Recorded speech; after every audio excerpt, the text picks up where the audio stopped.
Ready! GMA Weather. Serbisyong totoo ng GMA News.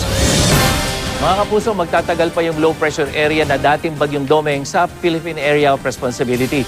Namataan ito ng Pag-asa 110 kilometers dyan sa may timog silangan ng G1 Eastern Samar at inaasahang direkta pa ito makakaapekto sa Visayas sa loob ng 24 oras at dyan sa bandang Palawan pagdating ng Biyernes Santo.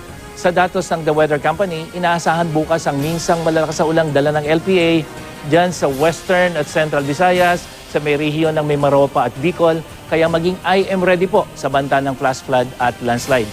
At sa Mindanao, mahihinang ulan lang ang inaasahan pero posible pa rin ang mga thunderstorm. At sa iba pang bahagi ng Luzon, may mahihinang ulan din bukas tulad dyan sa may Central Luzon. At sa Metro Manila, mataas ang posibilidad na maranasan yung ulan, lalong-lalo pagdating na hapon hanggang sa gabi.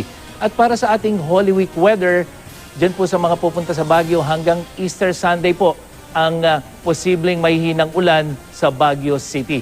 At sa Magbi-Beach naman dyan sa Puerto Galera, dyan sa may Oriental Mindoro, posibleng mahihinang ulan dyan bukas hanggang sa araw ng Huwebes. At kung makikiisa naman sa Moriones Festival dyan sa Marinduque, magdala po ng payong dahil malalakas na ulan ang inaasahan dyan hanggang araw ng Huwebes, pero unti-unti nang magiging maaliwalas ang panahon hanggang sa Easter Sunday.